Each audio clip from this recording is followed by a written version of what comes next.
statement to address this controversy. Do I need to start playing a ukulele in it? No, that's when you reveal the Kickstarter for the modular content house at the end of it. Like you're Brandon Sanderson.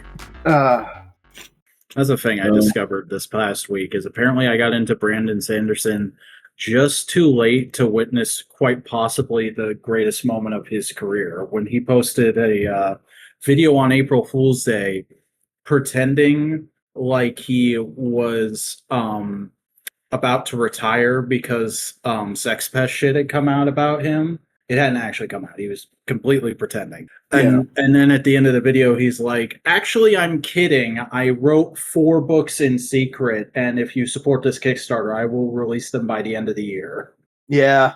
Man just fucking writes. Mm-hmm. He's got that Stephen King sickness where he's just always writing every day, coming up with his funny little tales. Man, sometimes you just can crank it out, you know? Yeah. You know, like how Cody cranks it out all the time. Yeah. Ain't that right, Cody? You just crank it out? I sure do. I've realized I can get to that level with toy photography, but I do burn out after a few weeks. Sorry, I'm munching on some rice cakes. I love how you were just like, I'm not going to finish this bite. I'm going to say the joke right now. Yeah. Yeah. Oh. Yeah. You're just almond and munching and crunching. Hacking and whacking and peck. You know, no matter how fucking careful I am, from like infancy to like adulthood, no chance am I taking a bite out of that rice cake without giving chest. I used to like wrap that shit around in the fucking like package like it was like a plastic tortilla, or like it would like almost as if it was like a solid Go-Gurt squeezing out of a plastic like shell. I'm not really landing on these descriptions. I gotta selling what I was doing with it, but I was just trying to eat it without having it crumble. Sometimes you just have to let it fall. Just let it fall. Yeah. Desperately resisting the urge to not go full Elsa on that. Let it fall, suck my balls. Damn. We gotta suck his ball. Chat, suck his weenus. I had my weenus pulled in a Interlaken gas station, and it was very scary. That's a real thing that happened too. When were you in Interlaken? I was driving back from I think it was a show in Tampa, an AFI show in Tampa, and we pulled through Palatka to get back to Gainesville, but we stopped there because they used to sell like carts that I like to buy. But some lady who was standing behind me, like some drunk, like crashed out, like white lady out there, was just like pulling on my elbow skin, and I couldn't really feel it. And I'm like, man, that really feels like I started to like cue in, and I'm like, man, there's definitely like something going on back there, but I kind of don't want to acknowledge. Like I kind of want to pretend this is. And I did eventually turn around. She's like, I touched your weenus, and I'm like, an adult person doing this to me. That's great. Oh. And she's like, I'm just kidding. My name's whatever. I forgot what the fuck. She tried to shake my hand, and I just kind of like fist bumped her. I was like, yeah. And she just didn't leave me alone. And then I walked out of the store to get back into my car, and she saw Maddie in the car and started like talking to Maddie through the window, saying, I'm sorry, I didn't know that was your man. Oh. And like Maddie was on her phone and just like looked up, and she's like, what? And I was like, we just gotta go. We gotta get out of here. I do tease Maddie pretty much all the time that she didn't defend me and save me from You know, it's fair. It's probably very traumatic for you. Could have got some sort of infection. You had your weenus molested. Now, Codester, I gotta ask, did we talk about the Age of the Primes fan stream reveals last podcast, or was it just the Studio Series stuff that leaked? I remember. All right, I'll just scroll. I think we talked a little bit about the Studio Series stuff, the Megatron. Yeah. Maybe did I go off about the little Trek guy, Micronus? Or I don't think you did. I'm trying to. No, I remember you talking in chats about it. Oh, I'm looking at the chat. Yeah, no, we talked about Studio Series. We talked about the 4-pack. We talked about the leaked listings. We did not talk about the fan stream stuff. So that probably hadn't happened yet. You know what I'm gonna do? Oh, we right definitely didn't because the fan stream was on the 10th. I'm gonna go piss and get another drink, and then I'll be right back. Yeah. And then we can intro the podcast. I'll be just a moment. Okay. I think I'll grab a drink as well. It'll probably be quicker than Chris. I already got one. Listening right now. I already have you as. Was I? Huh? Cody, was I? Was you? Did I beat him? Was I quick? I don't know. Am I a fast little guy? He sure ain't back yet. Hell yeah. Oh no, you ain't.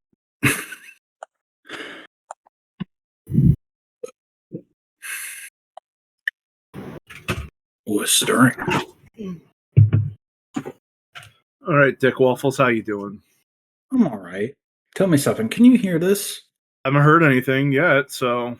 Okay, so whatever was making audio from Tumblr videos play into the computer microphone feed isn't working anymore, and I didn't change anything. Computer just decided to fuck me for a couple minutes last stream. Pupers do that. Pupers do that. Mm-hmm. Oh, I forgot I had Prey. Like physical? No, like the game Prey, the recent you're a dude. I was thinking of the movie. No. Yeah, this game. That looks like a Kojima joint. I'm trying to remember who made it. Was it Bethesda? Don't think it was Bethesda. Nah, that looks too creative for Bethesda. What game? Prey. That should be like is it the same studio that did like Arcane. It's Was it? Arcane. It was published by Bethesda, but not made by Bethesda. Well, you know who else was published by Bethesda but not made by Bethesda? What? Me. Oh. Whoa. I also have like a lot of the Fallouts. I don't know exactly which ones I have right now. I know I have 1, 2, and 3, and I think You gave me one. New Vegas. But do you have Fallout Boy? Yeah, I gave you like a PC version as more of like less of a hey, play it, and more of a hey, you like Fallout, here's a collectible. Yeah. Control. I do have Jedi Fallen Order. That's a good game. I gotta play Survivor at some point. I am excited about the Jedi Survivor Black Series content we're going to be getting. Mm-hmm. Getting your frog guy. It's good to see that kind of representation. Frog representation. Isn't that also the pack that gives him the blaster and he's got the mullet and handlebar mustache? Because if that's true, that's like 100% worth it, without a doubt. Yeah. I don't know. Don't know, now you know. Maybe you don't need to know. You know what? Valid, King. Slay Queen. What is the Queen slaying? The bourgeoisie. The elite people who are making alcohol, the bourgeoisie. I'm getting all the toy news links, and I'm trying to decide: do we want to talk about G.I. Joe where it falls in continuity of the week, or do we want to save it for last because it could lead to a whole other political discussion?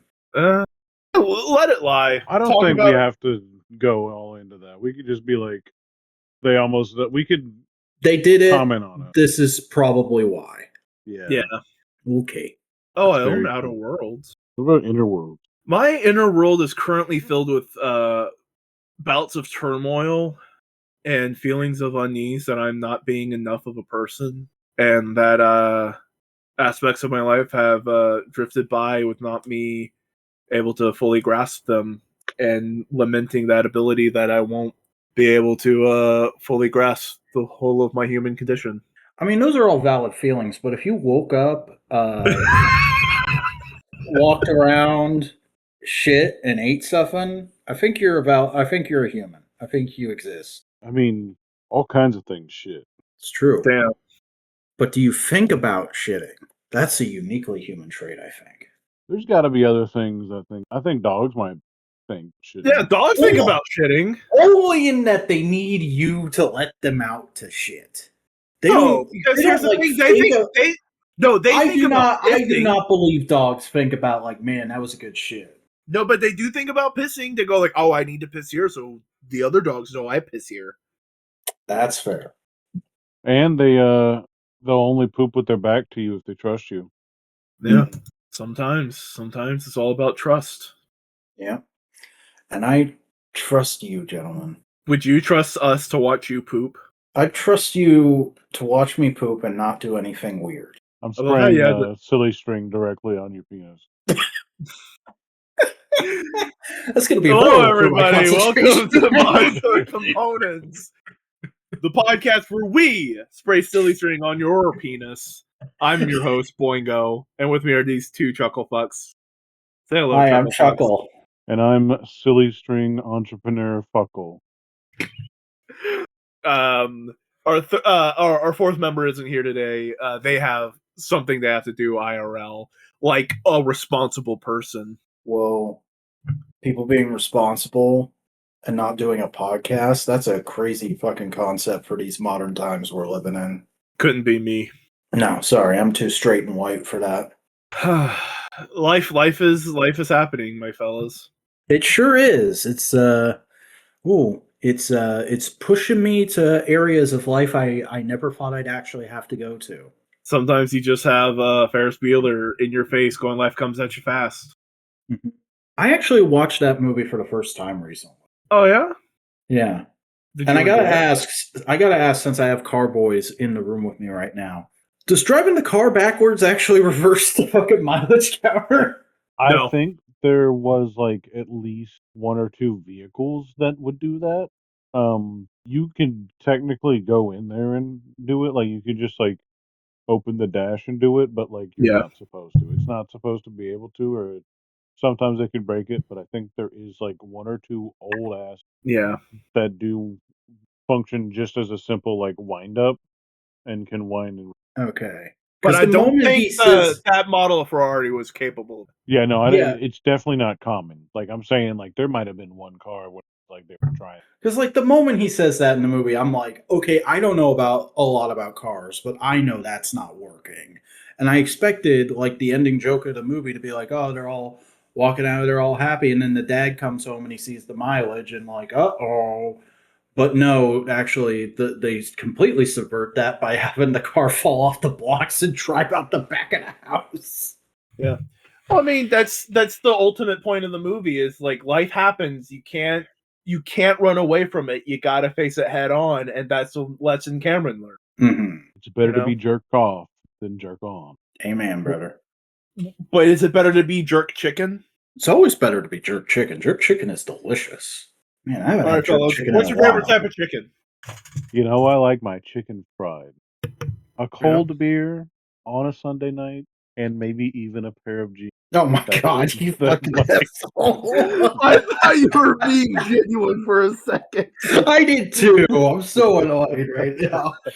Because I'm gonna say like actually kind of a cop-out answer, because my favorite chicken I've ever had was from a local Mexican place. And they had like this it was just like regular, the kind of Mexican chicken you get in like tacos and burritos and shit. But their spice mixture was just very unique from anything I've ever had other than that. And it always sticks in my head as like, oh man, that chicken was so fucking good. And I can't have it anymore because that restaurant's been closed for like 3 years now. I think I can't remember if it died during COVID or just before, but it's been out of my life for a while now. Dang. That's not a cop out answer. That's actual direct and regular answer. That's a good See, answer. I thought it was a cop out answer because like not everybody else could have had that. I'm not asking like what's the kind of chicken that is your favorite that everyone's had. It's like no, it's what's your favorite chicken. I think you also gave a response that would paint a wide enough picture for someone to be like, "Oh, I've had that kind of chicken at one of my local restaurants." Yeah. Or maybe they're not, but I mean, there's gonna be people out there who just have never even eaten chicken. Maybe. Yeah. My answer would actually be in Orange Park. There was this place called Big Easy Cajun, and it was like a Cajun food restaurant, but they had like fried rice and like grilled bourbon chicken, and I could eat if they put in front of me 4 like double filled plates of this bourbon chicken. I'm talking like more than like 2 pounds of food. I would clear that and I would not have a choice in that. There's only one other place I've ever been to that had bourbon chicken that tasted that good, and it kind of scares me because it's a really bad uh uh buffet, like Chinese buffet in Jackson, and like in Jacksonville, like way in the middle of the ass parts. So who knows? But it's good bourbon chicken, probably. Fair enough. How about you, Mr. Boingo? Cock tease. Fuck me. Maybe later. All right, who's buying dinner then? I don't know. I asked the question, but like thinking through my memories, no one version of any chicken dish I've had is really standing super out of my mind right now.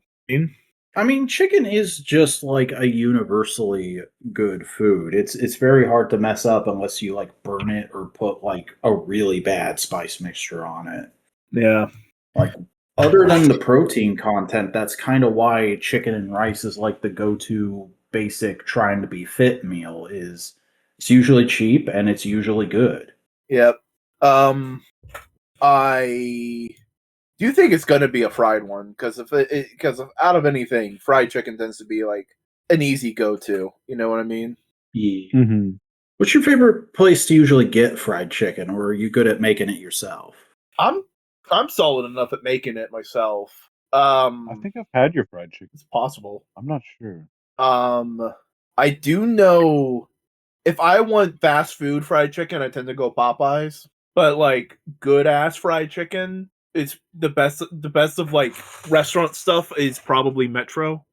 When I had their chicken and waffles. Yeah, I've got a place like that here called Stacks Omega Diner. Always get the chicken and waffles there. That's great. I should probably try and see if I can make fried chicken now that I'm living on my own.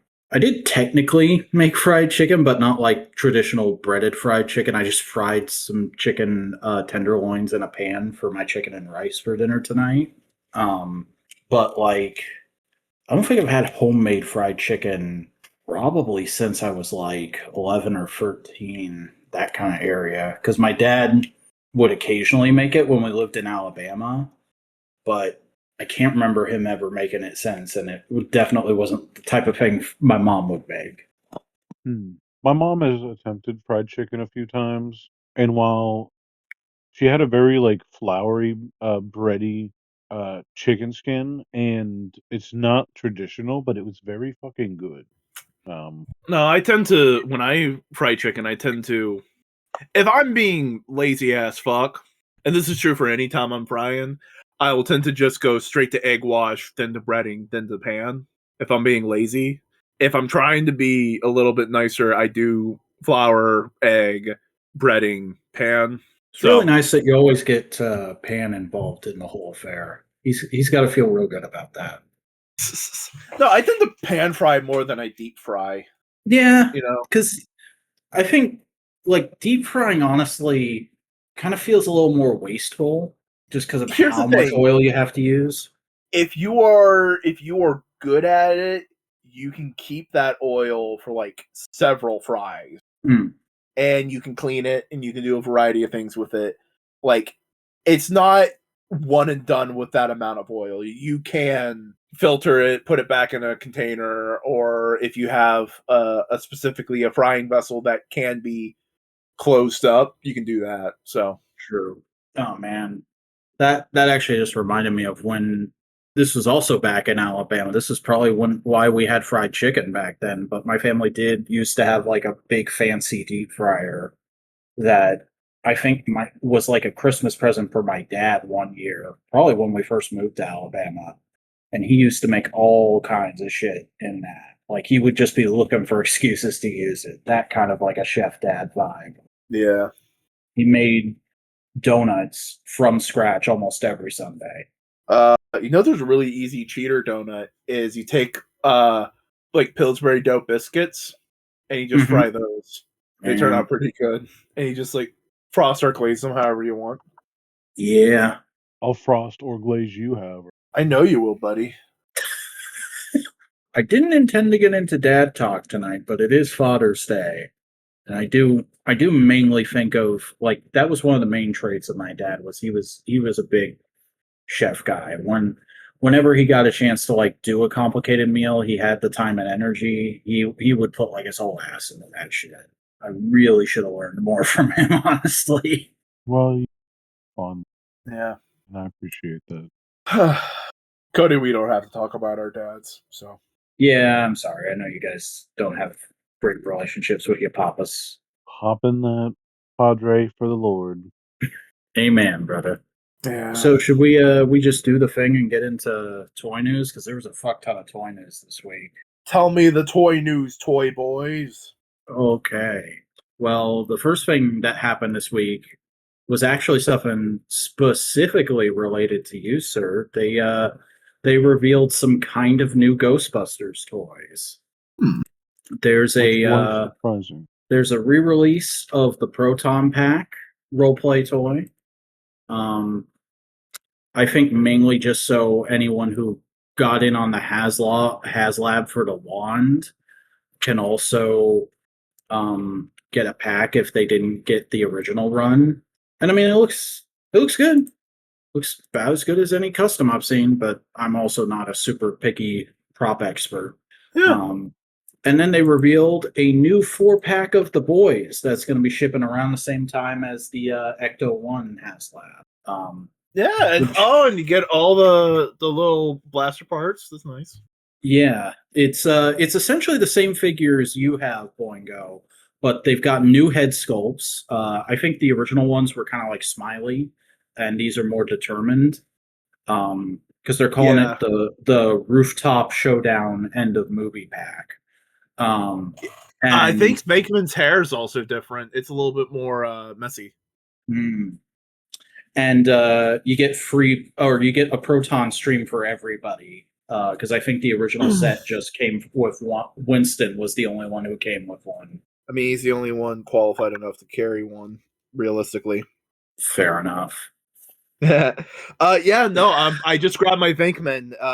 Hair is disheveled. But yeah, that's it. It's nothing brand new, but like it's nice to be reminded that Hasbro has the Ghostbusters license. Yeah. I'm surprised that's the problem with them having licenses for limited media. Like Indiana Jones is another example I'd give of limited media where there's only so many movies. And unless you are a diehard fan of the Ghostbusters, who's going like, I want Boogeyman, I want more cartoon representation. You're probably not going to get it. Yeah, and the funny thing is, like, I don't know about the Ghostbusters team, but I remember the Indiana Jones team saying, like, we want to get into some of the weird, obscure shit. We want to do, like, young Indiana Jones adventures figures.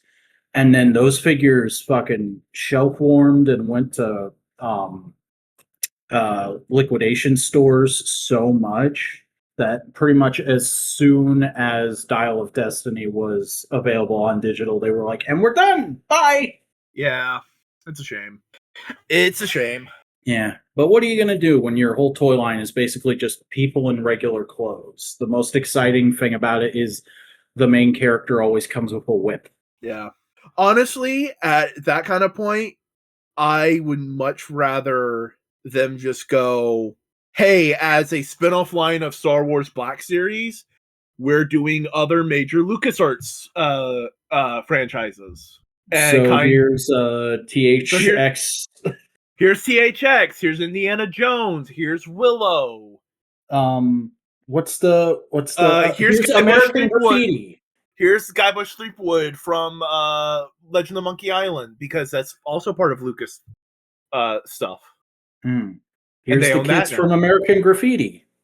Yeah, like, because one of them by themselves isn't a huge, big enough thing for a toy line, but like making it a spin-off line of Star Wars Black Series makes some sense to me. The LucasArts collection. Is that a bad idea, Cody? Or am I talking out of my ass? I mean, I think it would sell if it was handled right. I just don't know if it. Yeah. It's also like I was thinking about this while you were pitching things. Lucasfilm has apparently been kind of dickish as a licensor recently with even though there's a perfect place for an articulation point to be hidden on this figure, we don't want that articulation point there because then you'll break up the sculpt of our iconic character. I don't know if that's true, but that is something I've heard said a couple times of they're kind of being hard to work with, and also the license fee has apparently gone up a couple times in the last few years, which is why Black Series are just as expensive as all the other Hasbro lines, but they come with way less. But we can talk about that more at the end of the toy segment. Because there were free Hasbro streams this week, or there were supposed to be, but we'll talk about that more later. Right now, let's just talk about the Transformers, because they did a fan stream on Tuesday where I don't know about everybody else, but I was expecting oh yeah, they'll show the Studio Series figures that leaked and that Takara then showed, and they're up for pre-order in Japan now, and we'll get American pre-orders for them. Probably not a big deal unless you just like listening to designers talk like I am. And then the stream started, and no, they showed a wave of Age of the Primes instead, and didn't even mention Studio Series. So we have no idea when all those figures that we now know exactly what they look like are going up for pre-order in the West, but if you want to order them through Takara, they're up on HLJ right now. Sometimes it's pretty wild with how some of that works out. Yeah. But the first thing they showed was they're finishing the aerial bots by the end of the year. So we've got Fireflight, who I guess I'd never taken a close enough look at him individually before, but man, he looks like a fucking Christmas ornament. That's a chunky ass plane. Yeah, that's kind of the thing with the aerial bots, is they are bricks with wings. And of course, the final boy, Skydive, who I think has the most dynamic looking robot mode out of any of the aerial bots. Who was the first robot you just mentioned? Fireflight. Fireflight looks like what the 70s thought 80s technology would look like. Yeah, he looks like a Thunderbird or something. Is he a Voyager? No, they're both deluxes. I think they do look great then. I thought he was going to be a little bit lankier, but I definitely like the plane modes here. Slap a picture if you can see one of the complete mode, because I think that might have gotten me. The complete Superion? Let me open the actual article for the fan stream real quick. Is that the one that talks like a robot? Like no, representative of successes? I gotta. You're thinking of Computron. Okay. They all talk Look, like robots. You know what I'm talking about. I'm talking. Okay, so here they are with the completed Superion. Look at that handsome man. He looks good. I still don't love the way those legs look, because you're just shoving the boys back there and hiding it behind a bunch of cartoon sculpting. But it's not terrible. The upper body looks great. Yeah, you're right though. Man, at least Devastator looks. Yeah, Devastator looks great. And these don't look bad. This and Legacy Menasor both look. It's a cool execution of the concept of how do we have them still have all the modes but look like the animation model does. Are they still Scramble City-esque where you can mix and match arms and legs? A little bit. I think you can mix and match arms with Menasor, because the way it works is there's a frame that comes with the torso guy, and that attaches to him, and then the bots attach to the frame. And it's the arm guys, specifically because of the way the frame works, they split in half.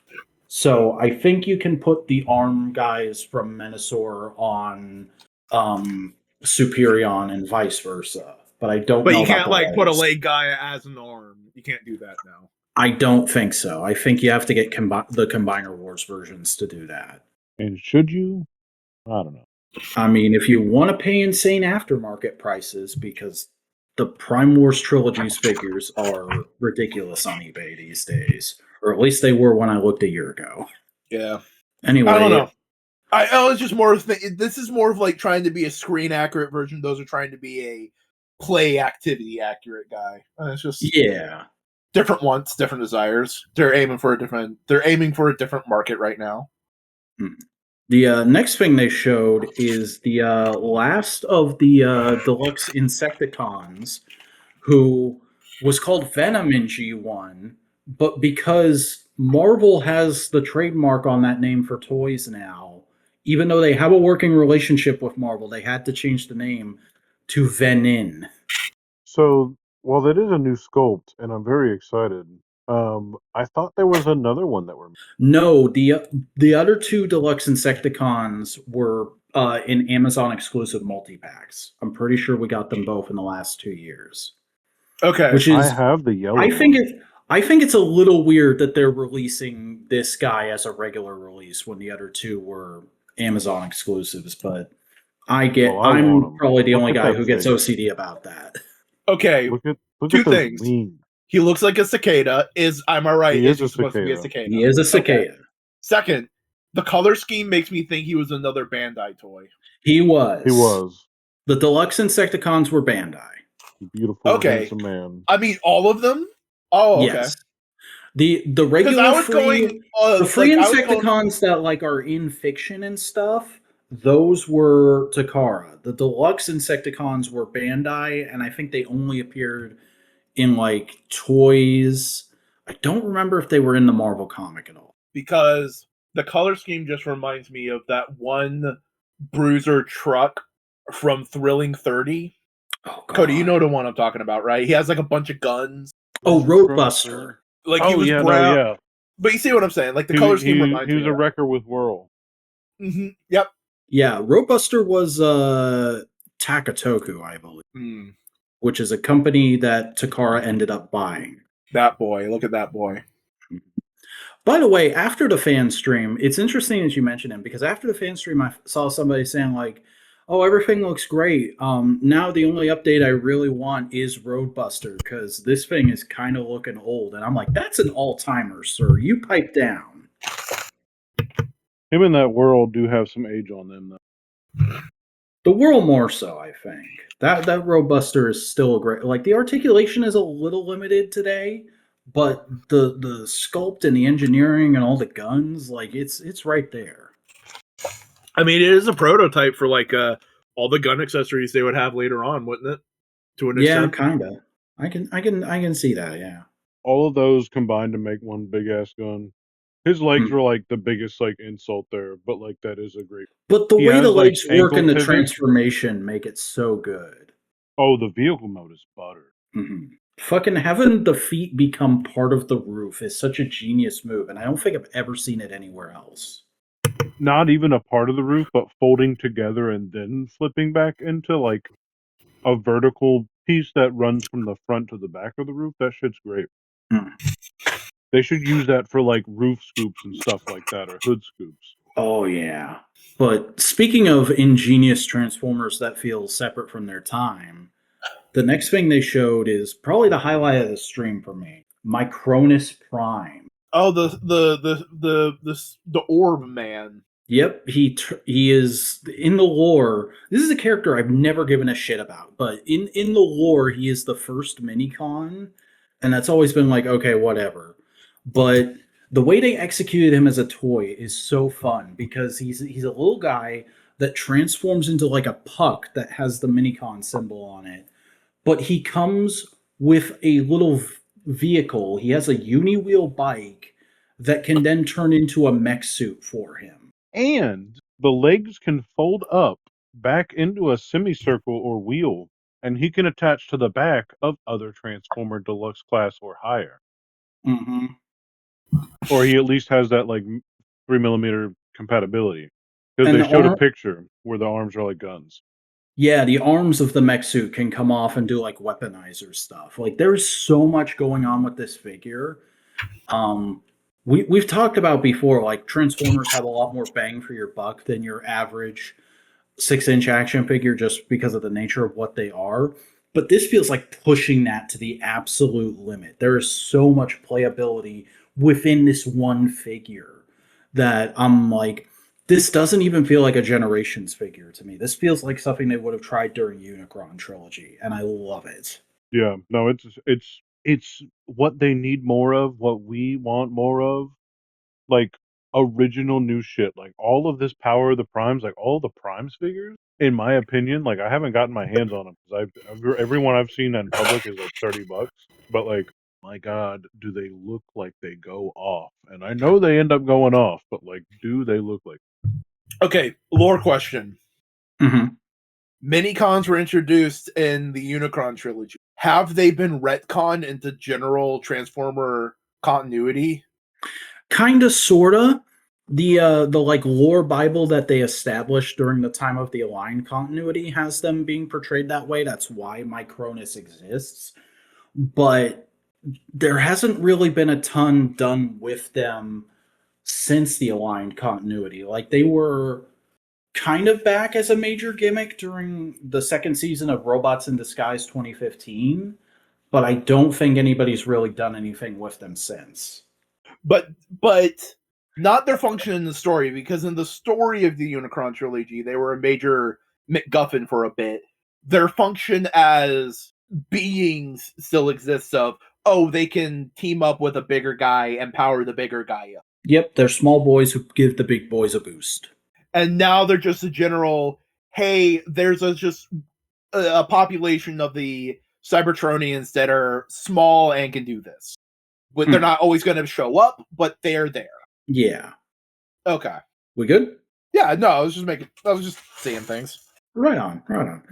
So the next thing they showed is Alpha Trion, who is a major remold of, I think, Scourge, but he's made to look like Alpha Trion looks in flashbacks in the G1 cartoon to when he was young, before he had the full beard.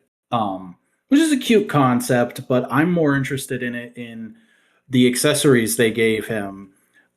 He comes with the Covenant of Primus, which has turnable pages, and the quill he uses to write it, which kind of makes me want to have this figure just because I have the book they put out that's called The Covenant of Primus. I have that lore book.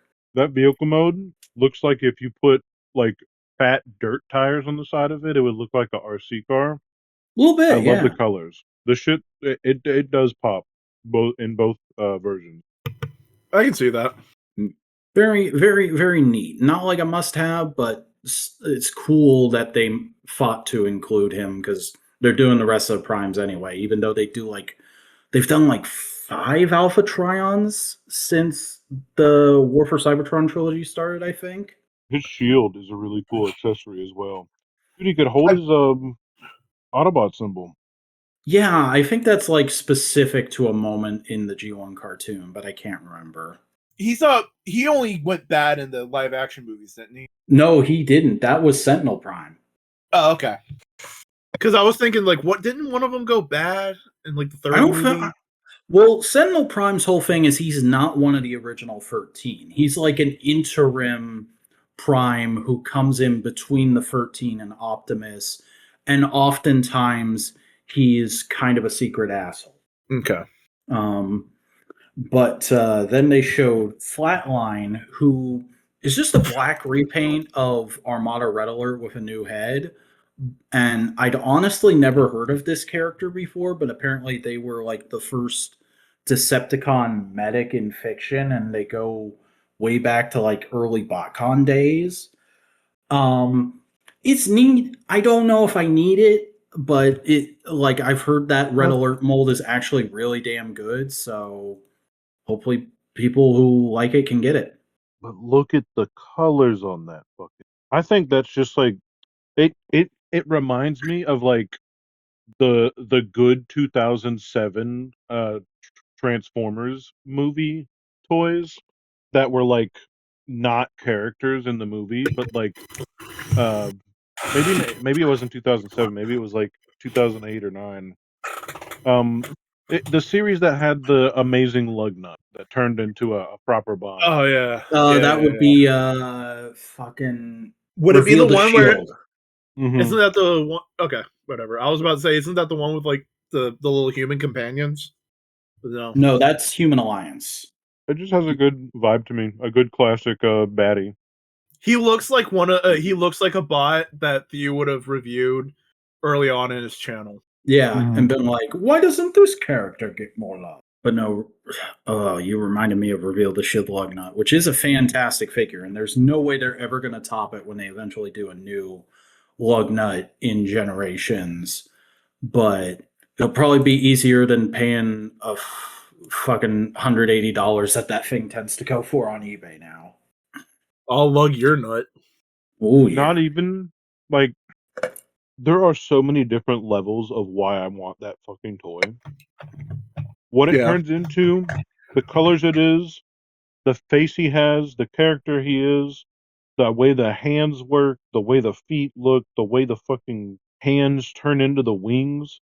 it's That thing is such a on another perfect goddamn level. transformer. I just think it's neat that a plane that typically turns into like little tiny spindly guys. Like normally, if you have a plane or an air vehicle, they turn into little spindly guys because that you'll have a super ton of material to work with. He turns into a big ass pugnacious type. Yeah, Lugnut is one of the. He might actually be the best thing to come out of animated, if I'm being honest, in my opinion. Is that a controversial opinion? I don't like people love Lugnut, but there's so many things people talk about that they like about that show that I don't know what is and isn't a controversial opinion, except for the fact that I'm like, yeah, it's all right. It's not my favorite Transformers, but it's good. I love Lugnut and I love Omega Supreme in that. Oh yeah, it's a great Omega Supreme. Anyway, toys they showed. Onyx Prime, who was initially revealed at SDCC last year, is finally going up for pre-order. And it doesn't look any different than how we saw him at SDCC. If you're into it, you're probably really into it. You're pre-ordering this thing. If you're not into it, it's hey, you don't have to buy a $60 action figure. Does See, he here's just the turn thing from about like that. a normal robot to a centaur? Yep, he turns into a centaur and into a big beastie. Yeah. Oh, he's a triple chain. Mm-hmm. He was It's a the little bit first beast phoned in former in lore. of that third mode, but it's still like I still get it. It still works in my opinion. Um, it really pulls it off in the four-legged mode. Like that shit just is crazy. And then in his actual robot mode, like he also looks crazy. And I think all three are great. This is gonna be a figure that like most people will probably not really fuck with, and then they're gonna see it on the like on the table at like a show or something like that, and they're gonna see how crazy those actual details look on his on the paint, and they might change them. Well, Yeah, they might be able to see it through the package too. it looks like a fantastic toy. It's just not something I'm super excited about. It doesn't My have the going same with my aesthetic taste. language as other Transformers. Mhm. I do think it's funny though From the Prime, it design they. does. Yeah, it looks like a Prime design, but actually this design that they're going with, I think is really funny because this is the IDW Onyx Prime design. And in that continuity, Onyx Prime isn't technically a real guy. He's Shockwave who went back in time and fulfilled that role in history to manipulate events in his favor. In more general Transformers continuity, is each of the primes supposed to be like this is one of the major kinds of Transformer toys we have made? Like Minicon, Triple Changer, Beast Yep, that's Morpher. exactly what Aaron Archer was doing when he made that lore Bible. He's like, this is we he actually never intended for the primes to be figures or to be explored in depth in lore. It was just like, I want to figure out who the Greek gods of the Transformers are. Where did everything come from? So what are all the basic types? All right, you got beast formers, you got good guys, you got bad guys, you got planes, you got women. You got women. There's one female prime, and until very recently, her description was all female Transformers can trace their lineage back to her. The Whitney Houston of Transformers. uh, but that was the wave. Then they showed an Amazon exclusive, which is Slug Slinger from Titan's Return in animation accurate colors, and Sandstorm from last year, but with a different head. I believe this head is the one he had in the cartoon, which, those are good toys. I don't particularly need these versions, but for people who are looking for them, good for you. That's not what's that logo next to Slugslinger's name? Uh, Because that's not a It's actually Decepticon. a Transformers racial slur, and how dare you point that out? I think that has to do with the whole Age of the Primes gimmick, where it's like this Transformers descended from this Prime. Oh. I'm not 100% sure though, because I haven't I paid too fuck with close attention to that. Sandstorm because holy shit, those I've two never seen it. alt modes look dope. Sandstorm is a fantastic figure from all accounts.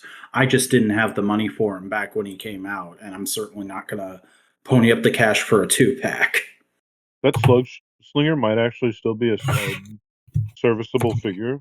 That's not. Well, that's the trigger happy mold, dude. Is that actually the trigger? I mean, I know it was good, but That is. Those are the same legs. Look at that. I just like how chunky that dune buggy and the copter are. They just look dope. Yeah. Where's my blackout, dude? They gotta do that. I'll black you out. You do every time. Yeah. I'm trying to remember what this other thing was. What was this exclusive to? This might have just been Amazon as well. Well, anyway, Generation Selects 2-pack of I believe that's Slug and Snarl, but they're in their G2 colors, so they look really garish. Great for whoever wants it. Yep. I do not. Speaking of great for whoever wants it, there's a fan channel exclusive free pack of Megatron, Soundwave, and The Fallen from Revenge of the Fallen. These are just re-releases of the Studio Series figures with more, I guess, premium deco? I don't know. I don't keep track of Baver's Studio Series that hard. If I want that. I might actually want that. I heard that Fallen was really good, and I'm one of the weirdos who likes that Megatron design, but I don't know if I need those figures. I'd love to see that like discounted. Definitely. I want to see anything discounted. Yeah. The more we get into the tariff nightmare, the more I'm like, you know what? I might just not buy toys unless they're on sale. I mean, that's it why really helps with like the positives too. You know, like once you find something that's like on sale and like a great deal, you're like, oh fuck. Now I'm gonna beat off twice today. Speaking of beating off, so there was supposed to be a G.I. Joe Yojo June fan stream on the 11th, but they announced like an hour beforehand that they were canceling it or postponing it, I should say. And a lot of people were a little confused until the pre-orders just randomly went live at the time they normally do after a fan stream. Except for one that we figured was coming this week because in-package shots of it had leaked. They put up pre-orders for everything we knew was close to going up for pre-order, except for the Legacy Police Officer. Yeah. I mean, yeah. Given the time, it's understandable, but also I think you're drawing attention to it by not putting it out. Like it makes you look even more like what the fuck is going on. It feels like some executive panicked at the last minute or didn't know about it and found out about it and was like, you can't do that right now. Either way, I do think it's a teeny bit fun. Because it's also just like, why cancel the fan stream? We know you pre-record those things. Could you not just like grab the file, cut that segment out, and then put it back on the YouTube real quick? I could do that. Funny. Maybe it was just the whole time they were just like, and here's the different boots that they come with. And they have different flavors. Yeah, somebody pointed out in the midst of all this, what the fuck is going on with Hasbro that day, that like it is kind of funny that the default portrait when you get it out of the box is the black one and the white one is the alternate one. Like, come on. They're trying. They're failing, but they're trying. They're fucking face planting is what they're doing. But let's talk about the stuff that did go up for pre-order. Retro Collection Bat. It's in the cartoon colors. It's more shiny. It comes with effects parts. It looks... If the first Bat looked phenomenal, this looks amazing. I've bought every version of the Bat they put out except for the Iron Grenadier, and that's just because I keep forgetting about it. So I probably will Man. end up with that and this eventually. The Iron Grenadier was supposed to come into my GameStop, but that GameStop closed when they canceled that pre-order. Oof. Damn. It does look great. It's tough for me because that's the one that I built the most of. Not that he couldn't stand at the front of the line and be like the 1.0 boy? model or something, like the limited edition model. Mhm. Those effect parts though, those are kind of really making me want it. Yeah. And like the Oh, so biggest those are visual new. difference, the effect. Well, we've gotten those effects parts with other stuff, but we haven't gotten them with a bat before. Um, it's also like the colors are much more brighter. It's a shinier silver than they've ever put on the bats, and the visor is normally silver or a different color that's unique to that bat type. This is the first time we've gotten the cartoon accurate red visor on a regular bat. So I don't know, looks great. But they did solicit one other army builder, which is the GI Joe Trooper. Finally, you have a generic green shirted GI Joe that's in classified scale, and it looks great. The helmet is the most exciting part for me. The two-tone plastics on the guns, like I think every part of this honestly looks premium. Yeah, That just looks like a fact that- good ass, like just Soldier Man toy. exactly. It's just a generic soldier man that you can stick in the background to fill out more space in your photo or your display. I would very much like to get.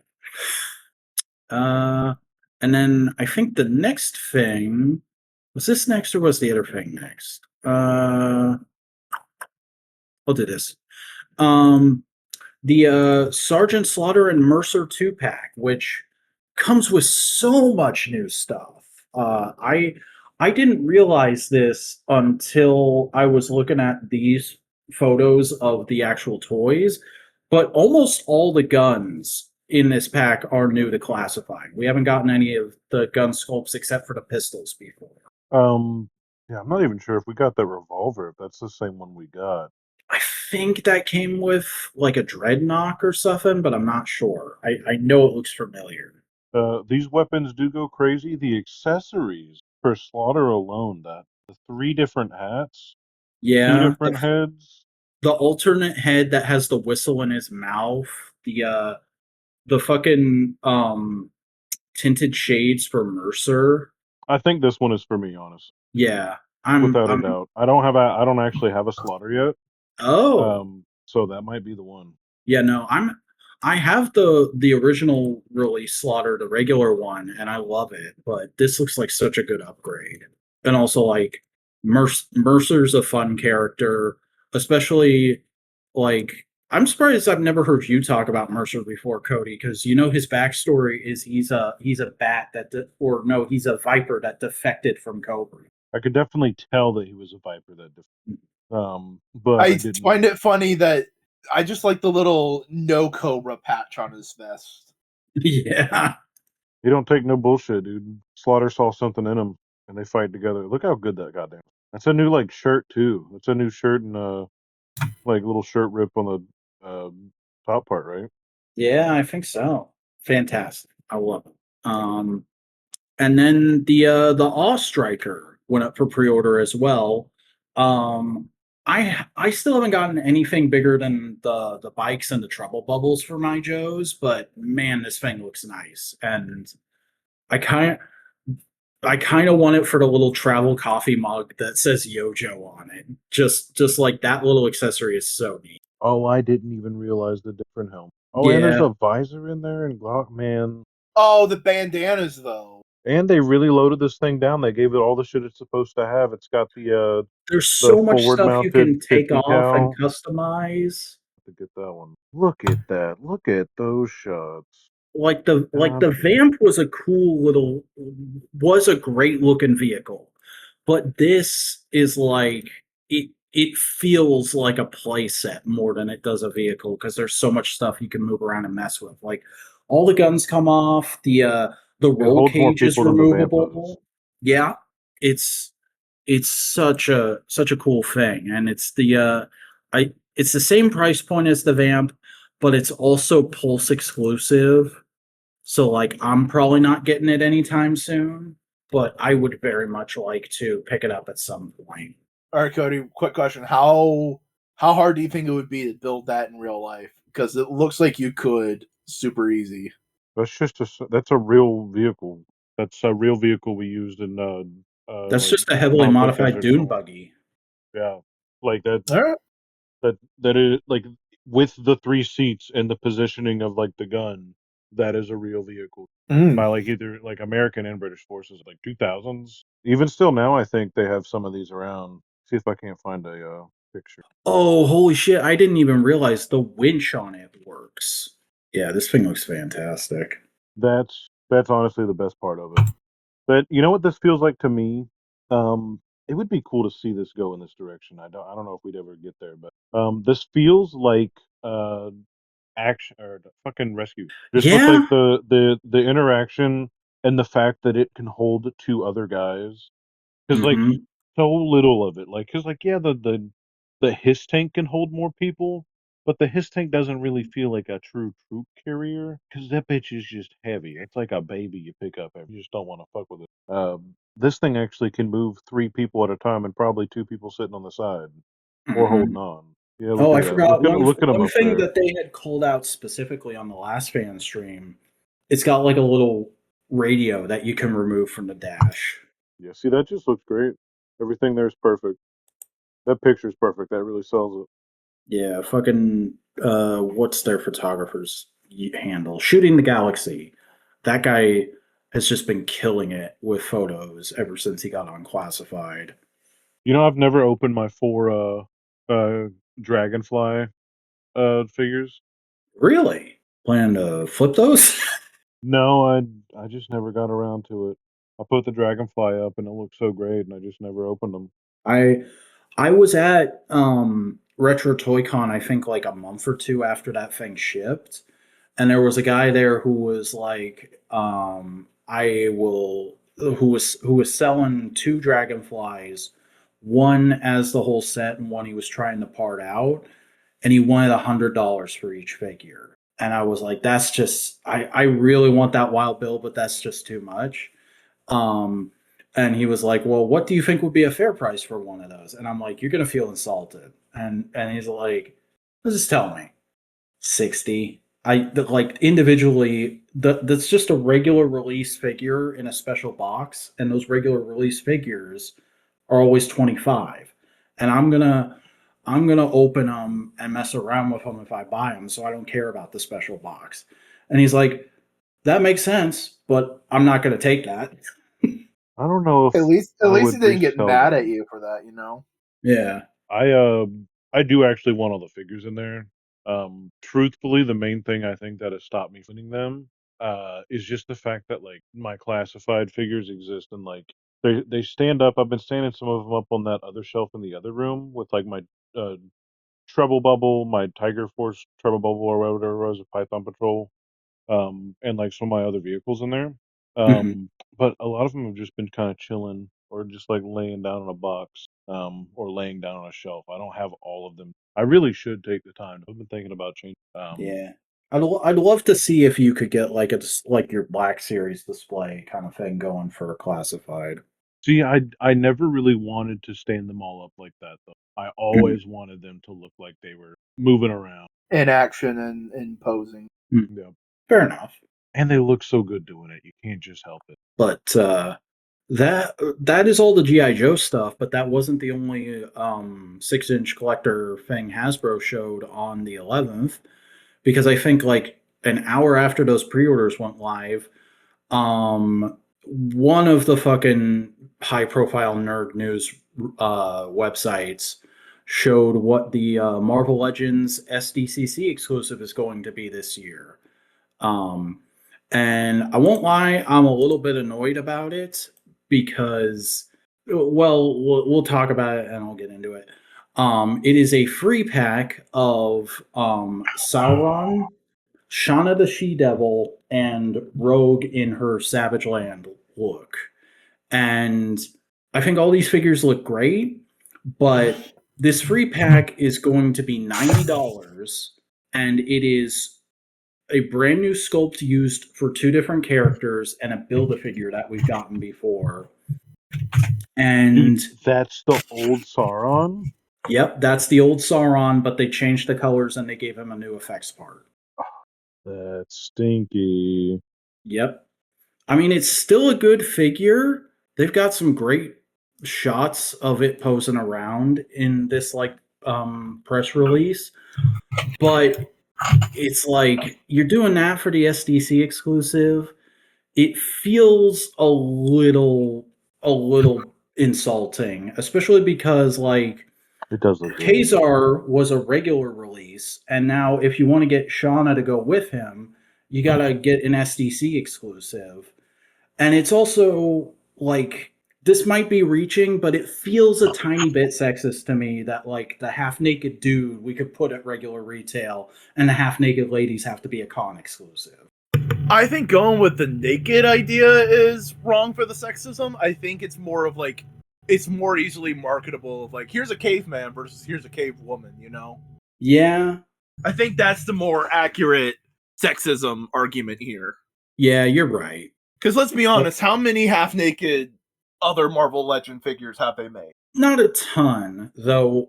The joke is always superhero costumes look like they're painted on, so you could argue that they've made a ton. But no, these the new I guess Savage Land female body that they're dropping with this set looks fantastic. Like that Shauna looks great. I don't even particularly care for this rogue look. I've never really gotten the horniness around it except for bikini. But it looks great as an action figure. And I would like to get this set for Shauna alone, but I'm not going to shell out $90 for it. Yeah. You know what, 90 is honestly? rough. Yeah. If that was 60, I'd be like, okay, that's understandable. I don't know. Also, just a That's funny essentially thing. $30 a figure. Yeah, kind of. But it is funny that they're marketing it as a Gamerverse item, and they're saying the looks are based off of Marvel Snap, which I didn't even know these characters were in Marvel Snap. I think a lot of characters are Big in. Wheel is in. Yeah. Oh, hell yeah. This better be how we get Big Wheel. But Oh also, my god. SDC also exclusive Big Wheel next year? Here's the thing, Marvel Snap also uses a lot of stock art assets. So like they can say anything is from Marvel Snap as a way of like, oh, we don't want to put it in a regular line, but we can put it in Gamerverse with the design that's in this game. You know what I mean? Yeah. Oh boy. But- Gamerverse is gonna fucking pop off though next year or two. Yeah. Did we talk about that like Dan Yoon put out a post where he was like, hey, are you guys interested in Marvel Rivals figures? Is that something we should do? And I was like, why do you have to ask? Give me 1 second. I'll be right back. Yeah.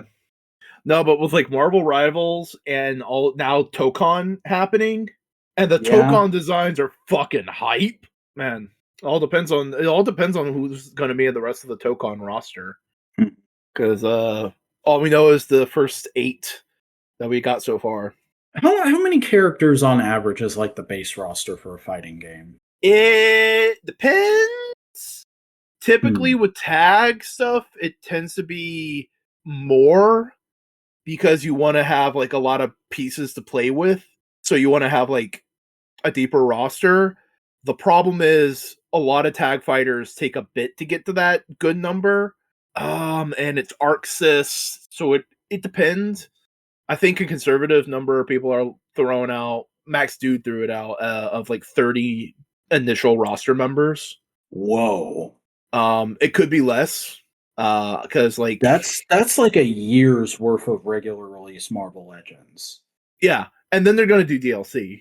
And ArcSys, there's no way they're finishing the roster if they do it in Legends. Because typically ArcSys has like 4 per wave of fighters. I'm trying to remember Fighters Z Dragon Ball stuff because that's like their last big license project. You know, but it could be like they could always just make them. You don't know. It could take a while, but they can get to them. I just feel like because they tend to move on from project to project so fast because they're always trying to keep up with what's the new hot thing. The only thing I feel like, oh, eventually they'll get all the major characters is the MCU, because they tend to swing back around and do like the first 10 years or Infinity Saga collection for the MCU every few years. That's like, here's a bunch of stuff that people really wanted at the time, but we weren't able to make because it wasn't in the concept art. And plus with the MCU, whenever a new movie comes out, they can get characters from the earlier ones that they didn't get to before. Yeah. All right. Actually, Who was okay? Going from the Dragon Ball Fighters base roster, we have 1, 2, 3, 4, 5, 6, 7, 8, 9, 10, 11, 12, 13, 14, 15, 16, 17, 18, 19, 20, 21, 22, 23, 24. So 24 on the base roster.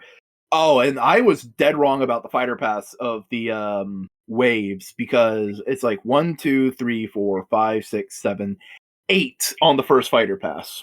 You got with that one, you got 8 characters: 1, 2, 3, 4, 5, 6, and then 6 on the other 2. But like they support their game. Like the game was very supported and beloved. A lot of people love fighters. So should we wait for Cody or should we get on to the next thing? I say wait. We can waffle about for a bit. Okay. Yeah, that's kind of why I was just letting you talk about fighting games. Yeah. It's going to be interesting to see how the new Marvel game plays, because it's 4v4.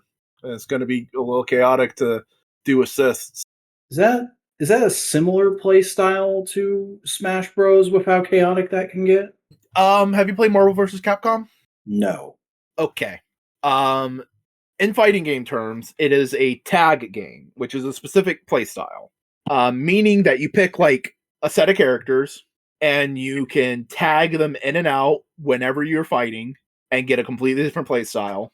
And you can do a thing called an assist, which basically means you do a button combo and the character that is assigned to that button combo comes in and does a singular move. That's part of their moveset. So it's like a tag move in wrestling. Yeah. But like you can fully on tag in, or they can come in, do the one move, and then get out of the ring. Right on. Okay. So Marvel vs. Capcom, Marvel vs. Capcom 2, it was 3v3. So you picked 3 characters versus your opponent's 3 characters, which means you had 2 assist moves. And that was 2 different button combos, because the rest of the buttons were punching, kicking, right? So if you have 4, that means you need a button combo for each of your partners, plus your punching and kicking buttons. And it's just a lot of things to think about.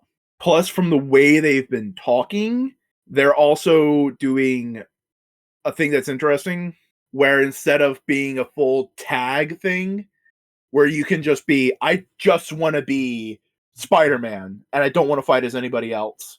So your Spider-Man becomes buffer to deal with that, and you can just have the assists, and you can't tag in your partners at all. Can I tag him? Yes, you can tag. Hi, buddy. Fuck you. Hey, I love you. Too bad. Whoa. Well done. This What's the ain't next your daddy's story? mama. Let's take a little break from Hasbro, I think, because there was other stuff that got revealed this week. One of which is a little bit Hasbro, more like Hasblo. Yeah, has blow off, buddy. Blow somewhere else. I don't care about you. Have to fucking Jesus. So we had a Mezco reveal this week. Did you see this, Boingo? No. Okay, because I know you're into Mezco's independent projects, but the thing that put them on the map, the thing that kickstarted 112 Collective, if you can cast your mind back to the far off, forgotten year of 2012, I believe, was figures of the Batman. They made a whole bunch of color variations of a Dark Knight Returns Batman, and that was the first 112 collective figure, if I'm remembering my toy history correctly. So every once in a while, they got to shake it up and release a Batman that's very different from anything they've done before. And this time around, that's BTAS. Ooh. Yeah. A BTAS style Batman that is a new body for them with a cloth oversuit. I'm gonna say this real quick. The figure looks amazing. That pose doesn't sell the figure as well as it could have. The iconic lightning strike pose. He looks very barrel chested. Like the other two, phenomenal. Looks great right off the screen. That first one, it's just there's not enough foreshortening. It's really top heavy, but again, that's a Bruce Timm design feature. So I don't blame them for making him top heavy. It's just that one pose ain't selling it as well as it could have. But then you look at a shot of it dead on, and it just looks like a guy. It just looks perfect. It's just that pose. Mm-hmm. Like even then, like that is definitively like season 1, season 2 BTAS. Yeah, it looks fantastic. If I was in the market for this sort of thing, I would be all over this. Oh, if I wanted this, I too would want this. It's shipping in January of next year. Do you want to take a guess at what the price is? $200. Considering how much the other guys have been, I'm saying 120 to 140. Right in that ballpark. You're a little over. It's $116. Okay. Hey, you know what? That's a pleasant surprise. I was thinking it was more expensive. Yeah, it's not terrible. It is a lot for a 6-inch figure of Batman, but considering how much goes into something like this, all the like intricate detail that they've got to do on that cloth outfit, it makes sense. Mm-hmm. Is the cape articulated? The cape has wires in it. Okay. And then on the other side of the DC spectrum, do you want to see what Todd revealed this week? I don't know about these. Is it another Joker? No, actually not. So Todd has been doing a subline of DC Multiverse that are figures based on the Justice League versus Godzilla versus Kong comics. Oh. And they revealed a Superman versus Godzilla 2-pack this week, which is technically a free pack because it comes with a Superman that's more in scale with the Godzilla. The face on Superman. He's got like a generic yelling head. It looks like he's about to take a big bite out of a burger or something. That Godzilla doesn't look bad, but it also looks like it has no articulation. The arms can move up and down. That is it. Who is this for? Like little kids, probably? Maybe. But like also, babies? I think these are like, these 2-packs are $80. Oh, no, sir. Yeah. No, sir, they are not $80. Here's the thing. This Superman would be fantastic if it had a generic head, because I love the colors. It's a good, nice, iconic Superman sculpt. It's got a wired cloth cape. It's just that head. And also, I'm not paying $80 just to get that. Okay, real quick though, the shininess of the blue of the suit reminds me of the Nick Cage Superman in The Flash. Yeah. A little bit. I think that might just be the way the studio lights are hitting it, though. Yeah, no, that's why I didn't say it is. It is. I'm just saying it reminds me. Yeah. Oh shit! I forgot. You remind me. I forgot about that. I forgot. Todd has also been doing like a pre-SDCC reveals live stream thing every week, and he did a DC one this week, and he showed pretty much the rest of the stuff he's making for a while he has the license.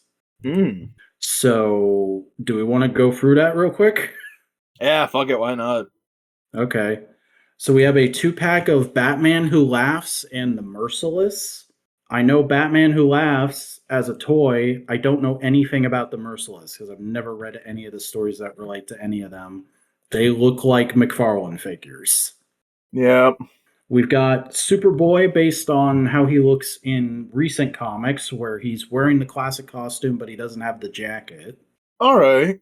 That's Metropolis Kid. Some of the colors on these are a bit interesting. They definitely have that McFarlane thing going on where like it just feels like they're missing plastic or missing paint.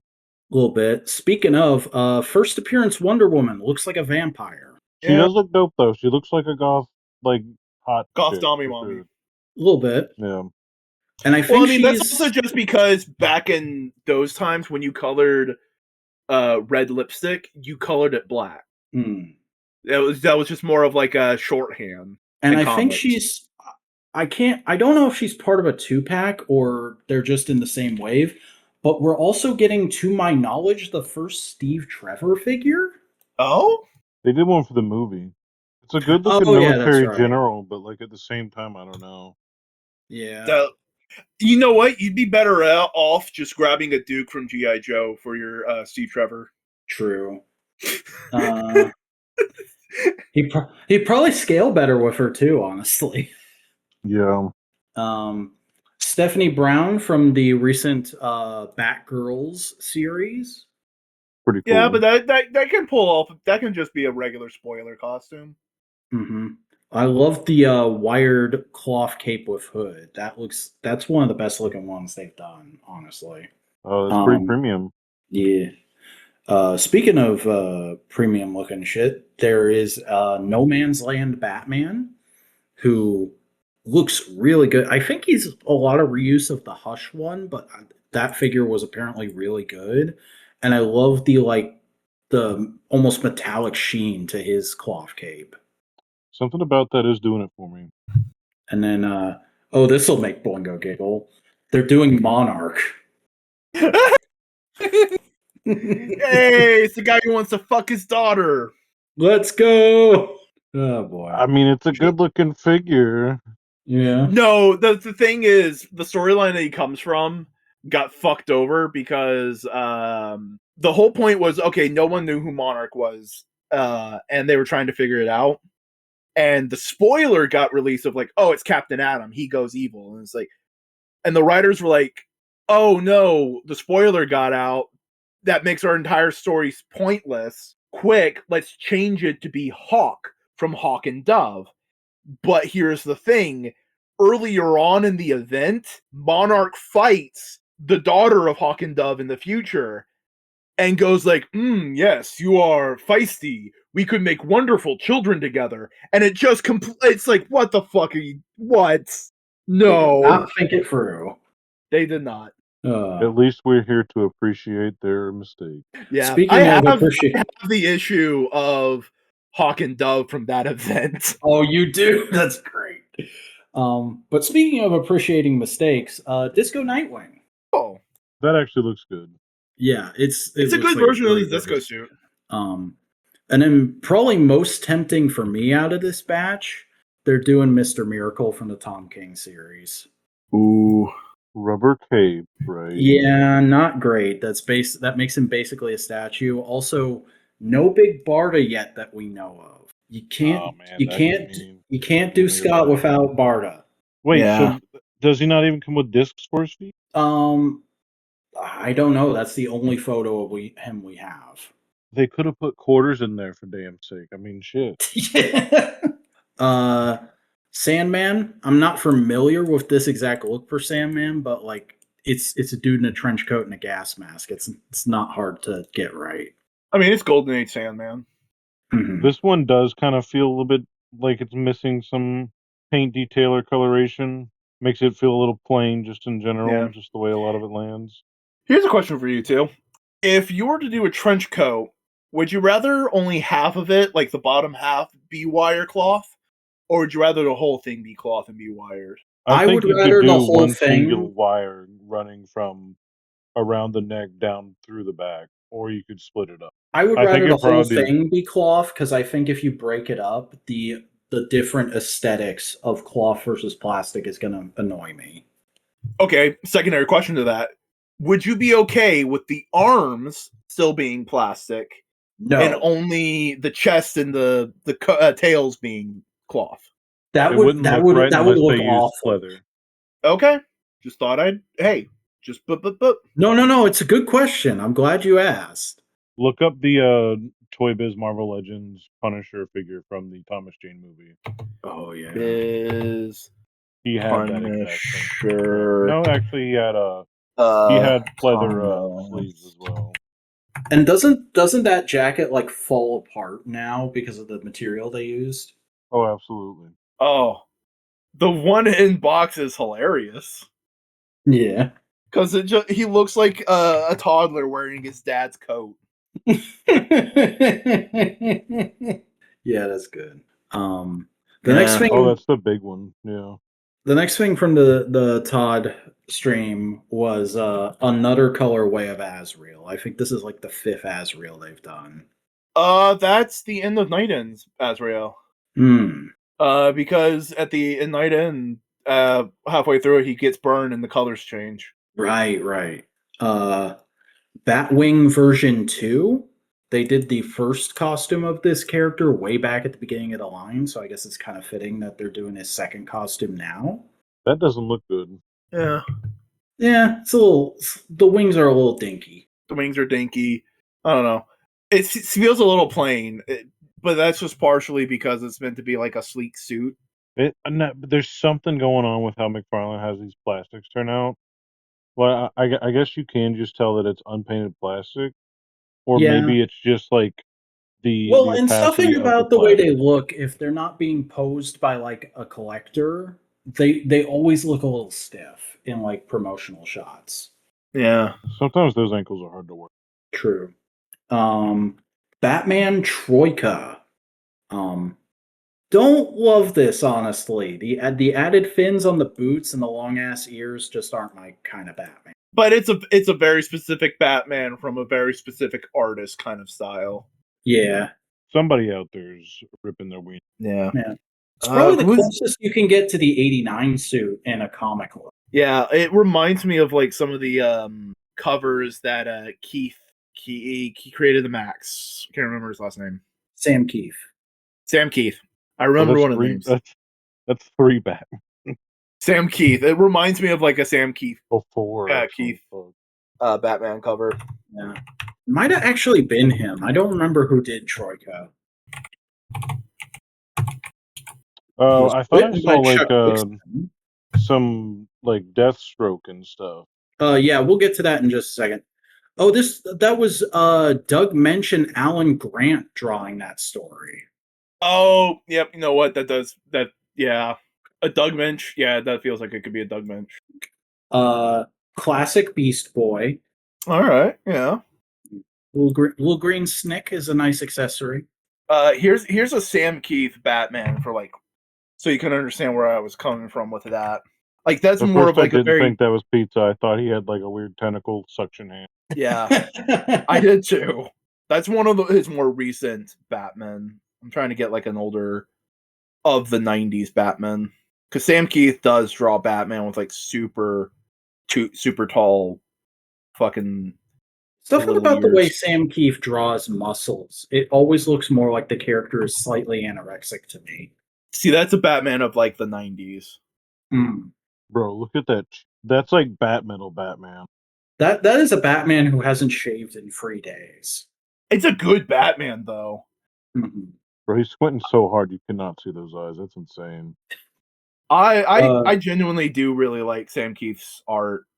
For audio listeners, it's the cover to Detective Comics 655.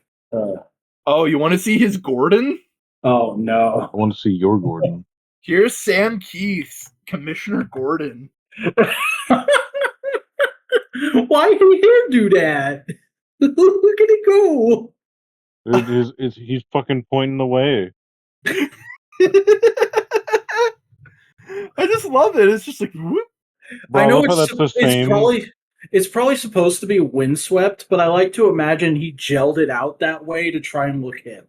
Oh man, it's very comedic how like he's pretty much like looking directly at it, like just over the blood splatter and stuff.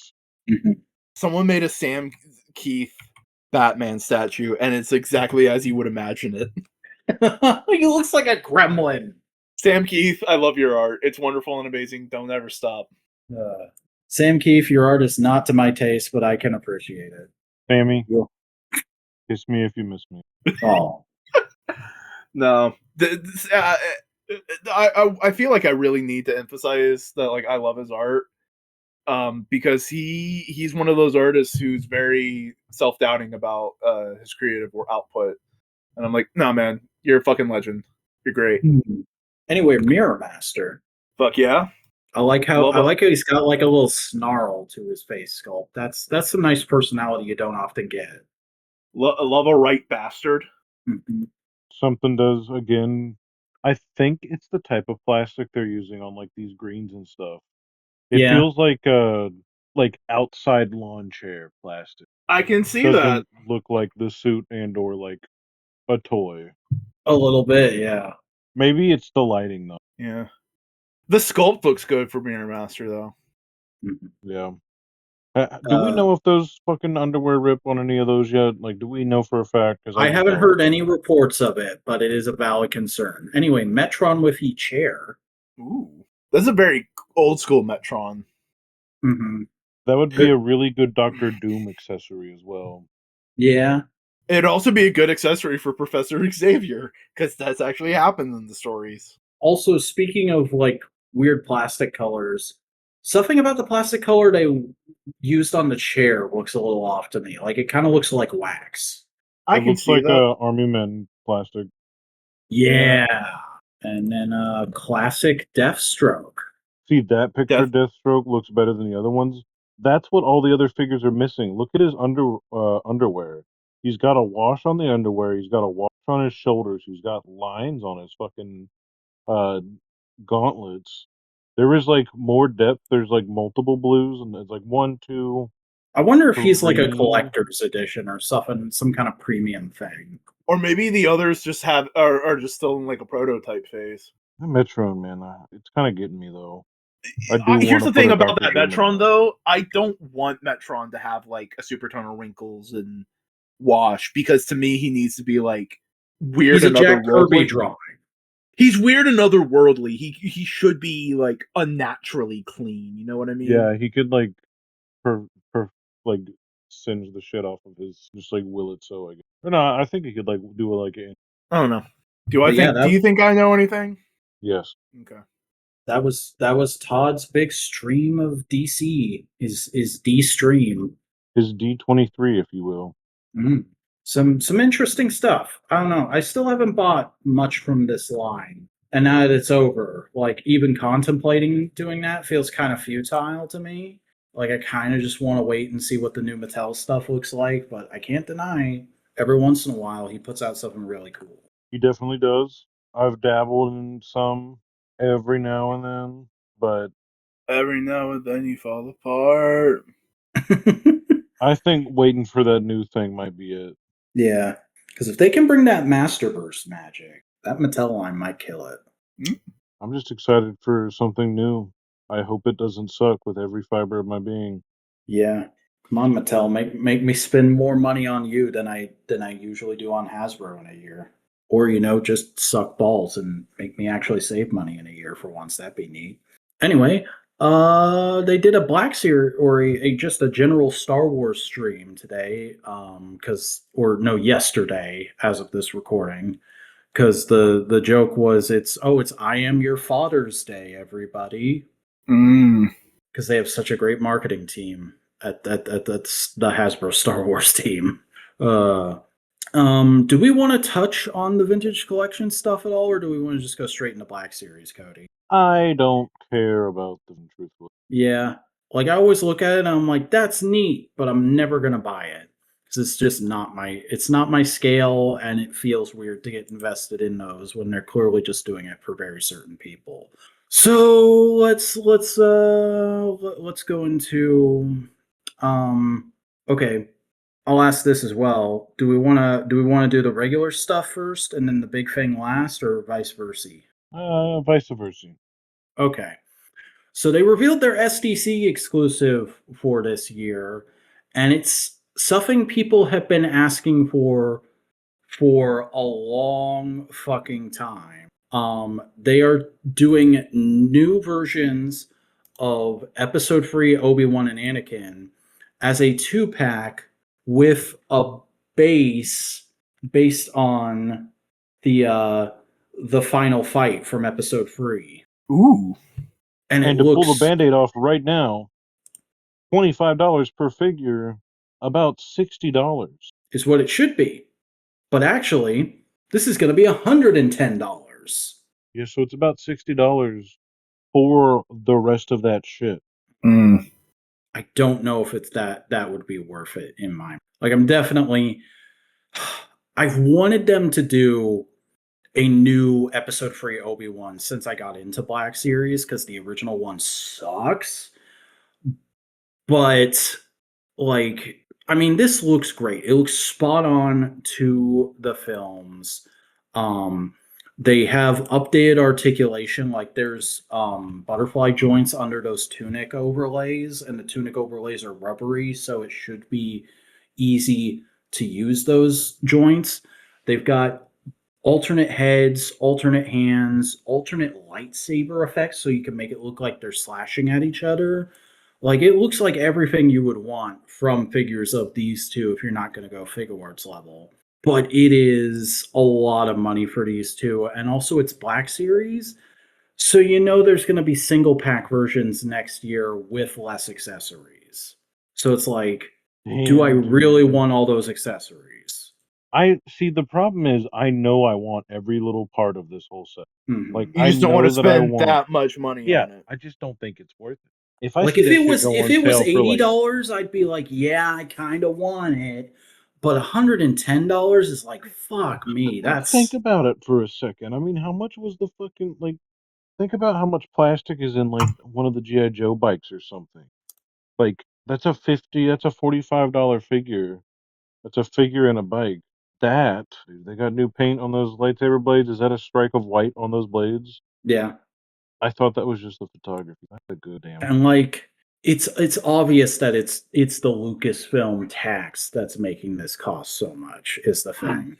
I was about to ask. They're all Hasbro, but you talk like each division has much more control over pricing things on their own things rather than Hasbro as a whole.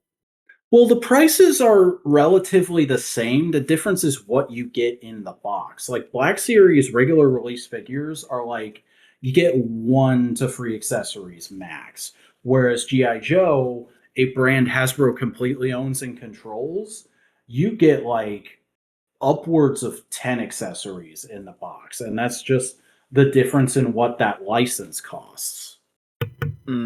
I mean, if this set was like $80, I would be like, "Oh my god, it's the greatest thing I've ever seen." It's iconic. But it's that extra 40 is killing you.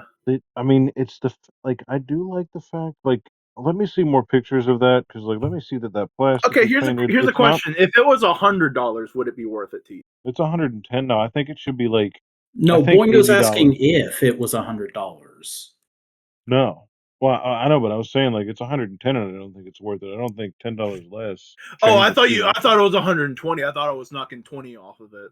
No. I mean, damn, they'll know that some people are just going to leave it in that packaging. Yeah, and it looks great. It looks like a pretty good in fantastic that. display piece. And here's the thing: as a figure photography guy, I can use everything in this set. This gives True. me so many options for Star Wars photos going forward. But it's just that's a lot of money for what it is. And like I'm pretty sure there was a toy of that robot. Oh yeah, Actually, I'm without a doubt. I I'm know pretty there sure that was a and it did single more. release figure for Episode Three's toy line. Oh, it does move a little bit. Mm-hmm. He got arms. Oh, he got arms. I still think it's too expensive, and I think it's also the SDCC tax because Yeah, they did that with Chuckles. I paid $45 for Chuckles, dude. Like that is not worth it. He didn't even come with. He came with a pistol. I found the 3 3/4 inch toy of that lava droid, the Mustafar panning droid. This was a $10 3 3/4 inch figure. Probably He comes with the goddamn platform, a bucket, a little microchip thing, and that actually has, I think, better paint application. this came out in 2008. Honestly, they went off with the droids for this line the most because I have the Super Battle Droid on the shelf from this line, but it came with the coin. This is when they were doing the Builder Droids. Those some of the best fucking like robot toys out there. It just disappoints me now that it's not as good. Maybe it is as good. No, it's just got a like kind of like a Well, you wash got to over. remember it's a pack in this set that's more about the Obi-Wan and Anakin It's figures. $110 set. I know. I'm trying to logic out what their mentality as designers would. So what it probably is like $30 a figure, $35 a figure brings us to like what's like $70. Well, is That's that still how much paint is on $40. that platform? Is it a solid piece of plastic or is it hollow? I mean, it does look like it has some general wash effects, but it's like the same wash effects as the. It kind of looks like they painted it all to really go with that photo photography. Mhm. Maybe they don't need to sell a lot of these to make money off. They probably don't. I mean, they probably made a much smaller production run of these than they do a regular Black Series figure because it's only going to be sold at one show and on Pulse. I wish Yeah. we had like the GI Joe team putting out Star Wars figures because I want like dope ass like stormtrooper troopers with like different loadout kits and like give me the tactical with that instead of just giving me this is John Schmon from that one background scene every time. Mhm. Like I don't mind it like that. I'm just saying like we had both. We literally had both with those 3 3/4 inch that toy line you The thing with posted. Black Series right now is they're not making bad stuff. They're making good figures, but they could be making great figures. We've seen Hasbro make great figures before in other scales. It's just there's something about the post Disney Lucasfilm era with the new 6-inch scaling that they moved to at around the same time that it's just never quite reached those heights again. Will we ever return? Hmm. Can we get much higher? I hope so. Uh-huh. I'd like to get really high, honestly. But there were other figures in this live stream. Some online exclusives, a wave of free figures. There's the Ronin, now in color because they did them in black and white as a celebration exclusive. Hmm. That figure looks dope. Yep, That's fun. Does It that mean we're looks gonna like get it a would side be. release of the fucking R2 unit? Because oh shit, I I would don't. hope so, but I don't know. He I looks still like need to he get the could Griff be only Cargo. be done in a very few number of poses though, because of Yeah. how his sleeves and his belt wave in the wind. hmm Maybe. the Jedi Oh, Temple Guard from Clone Wars. Alright. I think it's a neat design. and Rebels. Oh, were those in Rebels? I don't remember that. Yeah, I mean it's the same type of like mask thing. He gets like a different version of that mask. Uh, Kanan does, Oh yeah, yeah, yeah. and then we find out that like the main Inquisitor that was chasing them was like actually one of those. Hmm. That's a dope looking figure. Yeah. I'm actually excited for one of the next ones you're gonna post. Mm-hmm. Barasafi. Oh, and her. Yeah. Um. Really, really cool that they've been doing so many prequel Jedi lately. I Like love those Jedi. they just did Luminara Unduli, and now we're getting Barris, who is her apprentice, and they look great together. They look perfect, as a matter of fact. See, I had the two figures of these that had like the cool blast effects, and they had like pieces of Geonosia to stand on, and they Mm. actually connected. The bases connected, if I remember correct. I love the effect parts they used to have, though. They all used to come with like little slide on like deflect pieces that were the same red as like the lasers. Oh. Are most of the stuff cloth now for like the leg Yep, stuff? yep. Yeah, for That's like good. the skirts and stuff, they usually go cloth now. That's I will good. say that her hood looks like a large version of the Lego minifigure hoods from the original Star Wars. Kinda, I yeah. totally see it. Uh, but that was all the like actual characters from Star Wars that they showed for Black Series. Then they revealed this year's Halloween holiday figures because that's the thing they've been doing for the last few years. Um, Ghost. a generic witch out of Ventress. I All right. mean, we get a broom. Yeah, That one is definitely the weakest of all of them.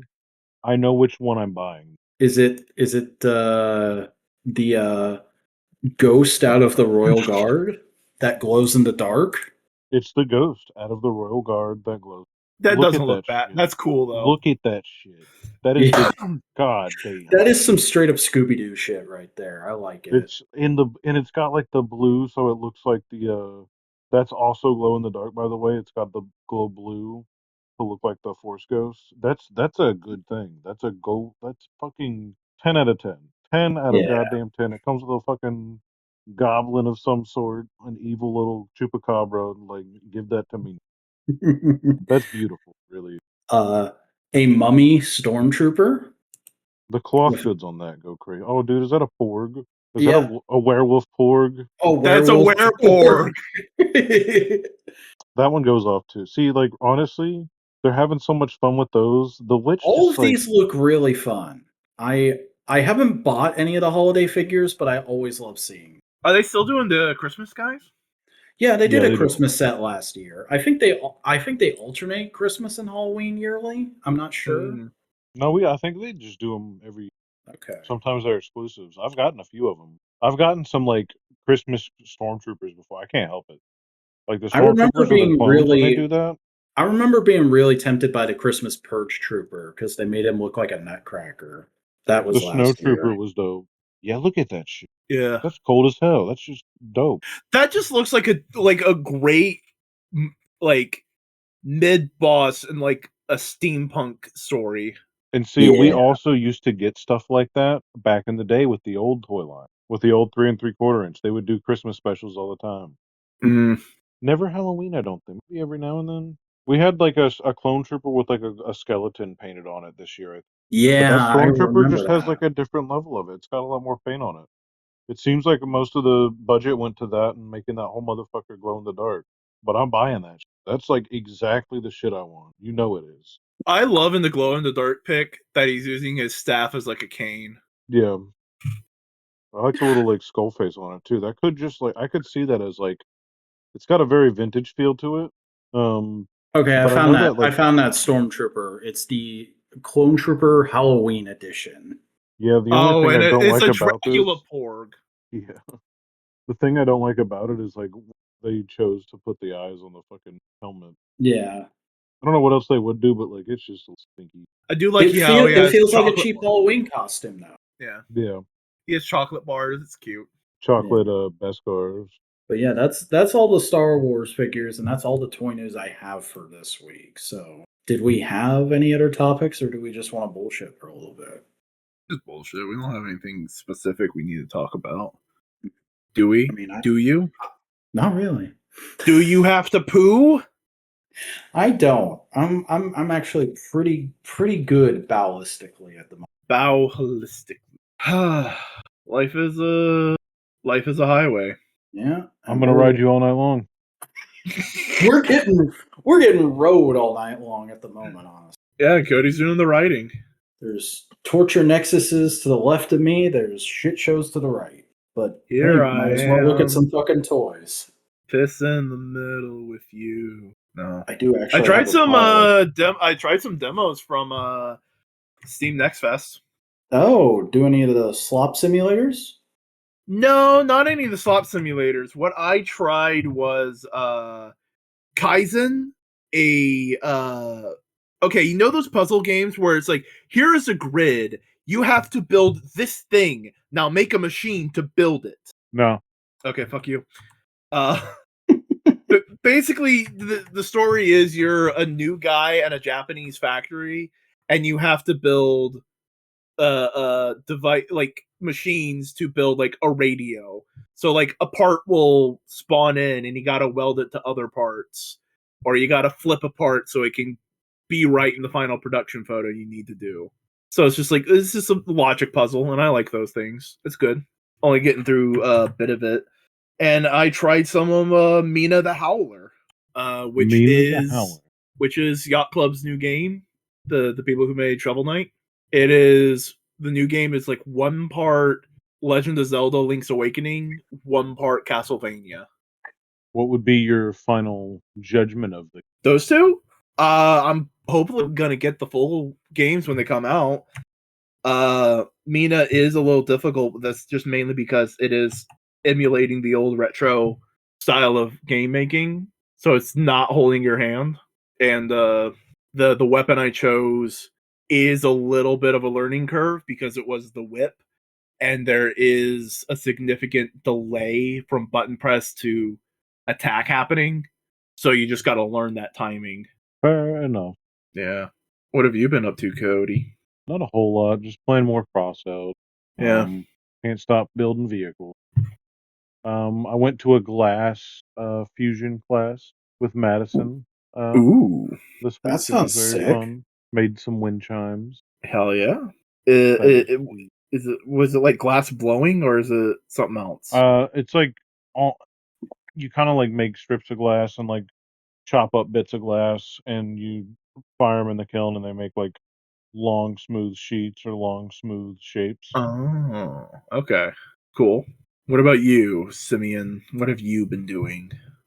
Uh, Mostly just work, honestly. Like I'm trying to get some money put back for a car thing I got to get taken care of in the next couple months.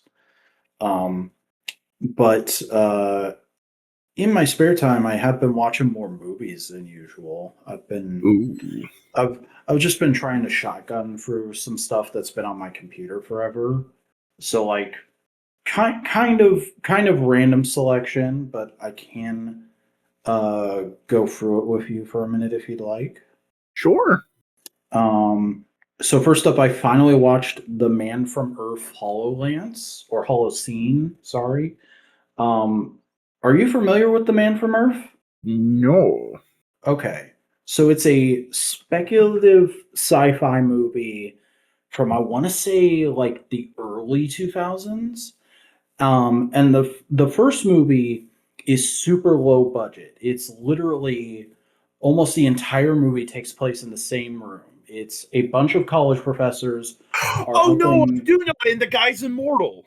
Yes, yes. Okay, yeah, So I know that. like almost 20 years later, they made a sequel, and it's dog shit. It is like everything that I like about the first movie, the second one screws up by trying to like push the production harder. Like it is way more of a plot because it's barely about the immortal guy. He is in it plenty, but a lot of the movie is about a bunch of kids at his new college figuring out that he's immortal, like piecing it together and then eventually confronting him. And a lot of these kids are like super young actors. Like only one of them I knew had been in anything before, and he's like a Disney Channel kid who I think was just starting out on his Disney Channel journey at the time. So they're not great. And all the stuff with him is kind of just retread of stuff from the first movie. And all the other characters from the first movie are like barely in this one, if at all. And it ends on a cliffhanger. Mm. Very annoying. But then to wash the taste of that out of my mouth, I watched The Beanie Bubble, which is a movie I'd been meaning to watch since it came out because the guys that run my local toy store actually helped out with that. They supplied toys for all the scenes that take place at trade shows in that movie because it's essentially American Hustle, but it's about the rise and fall of the company that made Beanie Babies. I mean, the company's still around. American Fumble. Yeah. Yeah, TY is still around. I guess they didn't really do anything. People just got disinterested quick. Yeah. Yeah. Well, it's about the big boom and bust of Beanie Babies in the 90s. Yeah. And it's told from the perspective of free women who were heavily involved with it, but not the main guy. The main guy is like the antagonist of the movie.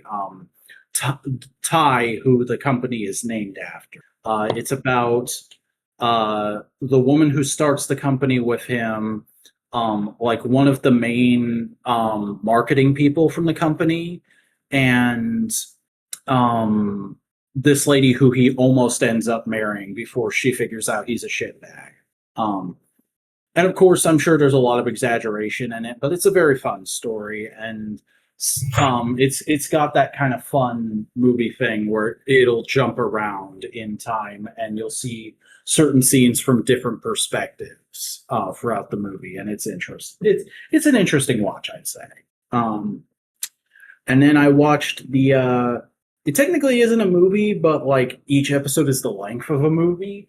I watched the 1994 The Stand adaptation, which was a mini series on, I believe, ABC. I might be wrong about that. But that was pretty good. It was better than I expected. I still think like there's a lot you lose by making it as a live action production rather than a book. But as somebody who absolutely loves the book, I didn't hate it. I thought it was pretty well done. Um, I have not watched the more recent miniseries adaptation yet, so I'll probably do that sometime soon since it's on Paramount Plus and I have that. All right. Uh, That's one of the like key books of the Watchtower stuff, isn't it? I'm sure it ties in the actual Dark Tower books, but there's no like references to the Dark Tower in that book. Well, I mean, Um, isn't like the bad guy one of the bad guys in that the bad guy of the Dark Tower? It would make sense since the one of the well, I think the I don't know if it's because I don't know much about the Dark Tower aside from like the gunslinger is a thing and the fucking train and Stephen King is a literal character in those books. Oh, I the haven't Dark read Tower the is a hyper meta fiction story. Yeah.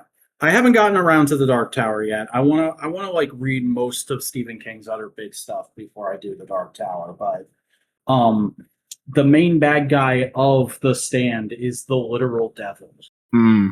Like the plot of The Stand is essentially the Book of Revelations happens, but not quite as the Book of Revelations says it is.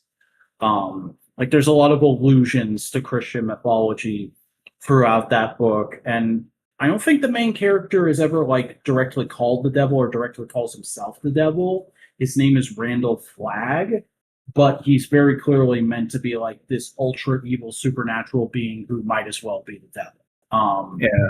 Uh, and yeah, no, it is a solid adaptation. It's interesting seeing like some of these actors who would go on to be bigger names or who even were kind of big names at the time.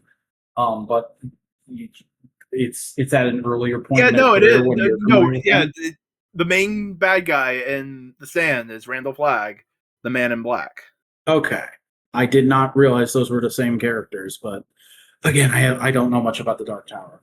Well, here's the thing: Um, you basically read his origin story. The Stand is his origin story. Oh, that's sick. Because I remember reading when I like before I read The Stand, I looked into like some background on it because I didn't really know much about it going in, and like apparently Stephen King wrote it just to be like, could I write something kind of like Lord of the Rings? Because a lot of the book is people just journeying from one place to another. But yeah, and then just today actually I watched My Girl for the first time. My Oh, girl. Um, Baby Macaulay Culkin. Interesting to see that he's always kind of had the same amount of acting skill, which is, I think he's a good actor, but it's just kind of crazy that he's never really gone up or down, in my opinion. yeah. And a rare serious role for Dan Aykroyd too. But yeah, that's what I've been movieing Did it truly move you? a little bit. Might have moved me to the left a bit, maybe to the right, down center. I'm not sure. And of course, I've been watching more Fies this week, but there's not much to say about that show that I haven't said already. Yeah. Mm-hmm. It's a toku. Mm-hmm. What episode are you on, by the way? Oh, I think the last one I did was 30. Okay, so you're still well ahead of me then. Yeah. Yeah. Brain has just been super fuzzy, and I haven't been able to fucking get myself into doing that kind of shit. Oh no, that's totally fair. I was just like, at what point should I repatron Boingo and binge those videos? The point at which you ain't no bitch. Mm. Sometimes life just kicks your ass. That do happen. And if it doesn't, I'll do it for you. Whoa, bit extreme. Maybe I'm just passionate about what I do. Kicking people's asses? Gotta have the passion to keep the action. Okay. Have we done it? Have we done it? Have we? Have you? Is it a podcast? I mean, we've been going for a bit. It is past midnight. When did we Is it start? 9:40, 9:45? That's quite the pod to have casted. Yeah. Electric Boogaloo. Electric Boogie. Oogie, oogie, oogie. Bicentennial Ma'am. Well, I am glad that this podcast wasn't just us talking about toys. We got a little bit of extra stuff in there. Yeah. Oh, Jesus Christ. I am just realized I'm hitting the wall. I'm eepy as fuck. Oh boy. Oh yeah, we're all. We are all adults and we are tired. So, Sim, do you want to tell people where they can find you? Hey everybody, I'm Simeon. I take photos of toys. I post those on the internet sometimes. You can find that on Instagram, Bluesky, and Tumblr. There's links to that and anything else I have down in the video description with my link tree. So go look at that, please and thank you. Alrighty. Hey, Snowcone, would you like to tell people where they can find you? Snowbird C. Cobert, and you could find me at Snowcone83 at Blue Sky, never_robot on Instagram, and in your dreams at night if you try hard enough. Alright.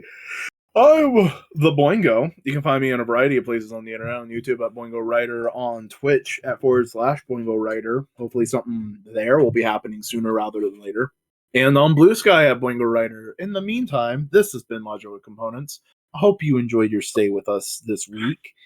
If you're listening to a podcast on a podcasting platform, please follow us there.